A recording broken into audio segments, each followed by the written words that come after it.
let's talk about the record high in the markets, because it's amazing that we were not so long ago talking about this idea of a pullback, but one never really materialized. Is the market, again, justified at these levels?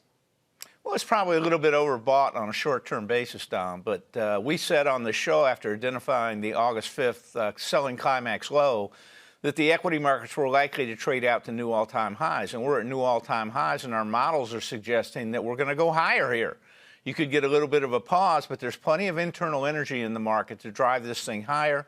People are still scared to death, and people are underinvested, including the big poll money people in the Barron's, which is at 27% bulls. I've been looking at this stuff for 55 years.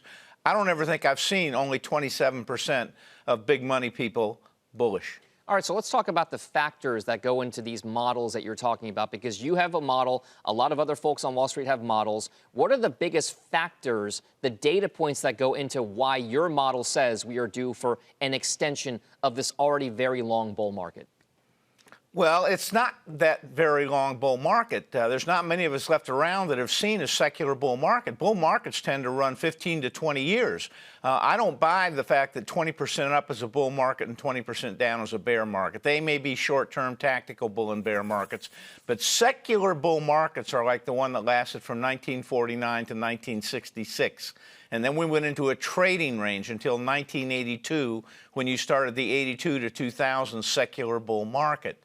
So the main thing that drives bull markets are earnings. And earnings, even with the lowered expectations, are coming in better than expected, with roughly 1,100 companies reporting in the S&P 1500 index. You've had 70% of them beat earnings estimates, and revenues are beating at about a 60% beat rate. And I think earnings are going to continue to come in better than most expect. All right, so if those earnings are going to continue to power what's happening in the marketplace overall, there still have to be other tailwinds behind those earnings, or those earnings have to be driven by a better economic environment. Does it worry you at all right now that the Fed is already starting to see some signs of stress in the U.S. economy? It's still growing, albeit more modestly, but also in the global economy as well. All of that factors into that bigger picture macro stuff, right? Well, if you look at the economy's not all that weak. I mean, I'll be in Chicago this week, and in your town the latter part of this week. Restaurants are full. The economy, I think, is accelerating again. If you look at the shipping stocks, they have hooked up, suggesting that the international trade is starting to pick up again. So I'm not in the camp that says, you know, the economy is going to slow and keep slowing. I think the economy is going to reaccelerate. I think that's good for top-line revenues, and I think that's good for earnings. All right, so if it's good for top-line revenues, it's good for bottom-line earnings. Are there places within the market, not geographically, let's stay in the U.S., are there places within the market, sector-wise, that are going to outperform because of that environment that you outline?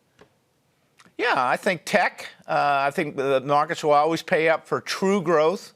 I think tech qualifies for that. Believe it or not, the out-of-favor energy stocks, I think, are due for a turn. The financials have come on, especially the regional banks, which is very interesting because the small and mid-cap companies in this country get their money from regional banks. And I think with the financials picking up, I think it's a very positive sign for the overall economy.